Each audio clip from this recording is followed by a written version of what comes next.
السلام عليكم، اهلا وسهلا ومرحبا بكم. اليوم عندي وصفه غادي نقترحها عليكم اللي سهله وسريعه. نقدروا نكونوا في العمل ديالنا وندخلوا للدار ونحضروها. هذا الطبق ديال اليوم كيتكون من القرعه البسيبسيه. هذه هي القرعه البلديه. ما نطولش عليكم، غادي نبدا نذكر لكم المقادير اللي غادي نحتاجو مع هذه القريعه. عندنا المعدنوس مقطع، بصله كبيره مقطعه حتى هي، جوج مطيشات محكوكين، واحد المزيود ديال الحار، 4 ضروس ديال الثومه وزويته بلديه. وبالنسبه للعطريه ديالنا غادي نحتاجو الفلفله حمراء، الكمون البلدي، الخرقوم، القزبور يابس والمليحه على حسب الذوق ديالنا. على بركه الله غادي نبدا معكم في الطريقه ديال التحضير. بالنسبه لهاد القريعه هاد القشره ديالها كتكون ساهله، الا تحكات غير مع شي خضره حدا اخرى، ولا تقضيتو وجبتوها هكا من الخضره كتكون عندكم في القفه مزحمه راه كتقشر. كنحيدوا لا داك الضريبات ولا داك البليصات اللي كيكونوا فيهم التراب، كنقيوها بحال هكا، وواحد الجدير وهذا الراس ديالها والجدير اللي عندها من لهنايا.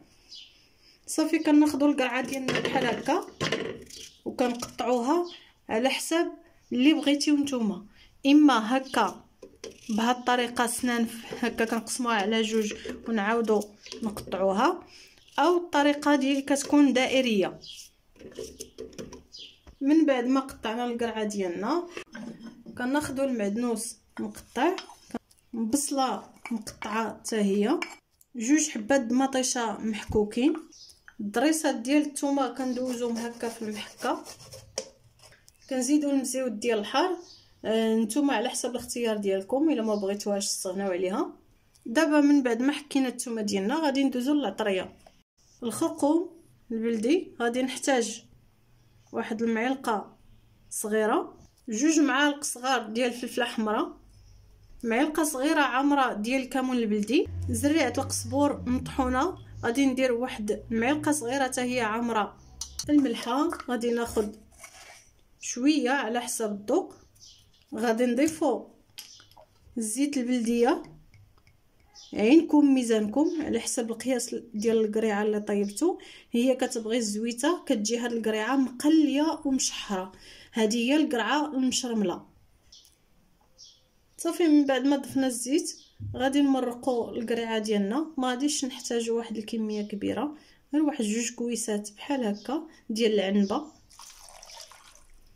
كنحركوا الطنجر ديالنا باش تنسجم لنا العناصر كامله وتشرب كتجي مشربه داك العطريه والزويته البلديه. وعاد كنحطوها فوق النار لمده واحد 10 دقائق، نسدو عليها. اللي عنده الوقت باش يبقى مراقبها يخليها غير هكاك بلا ما يسد عليها، راه القريعه دغيا كطيب.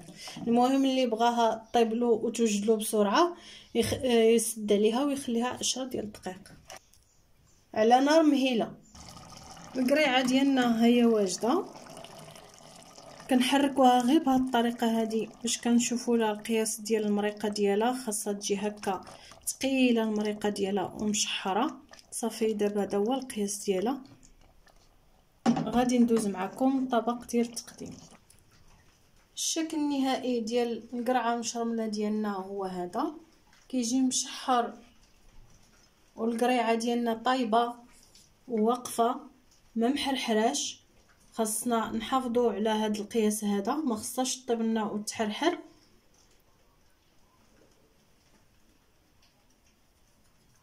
الطريقه ديالها سهله وبسيطه، يمكن اي واحد يحضرها، كتوجد بسرعه. كنتمنى انها تعجبكم، جربوها بصحتكم وراحتكم. موعدنا يتجدد في وصفه قادمه ان شاء الله.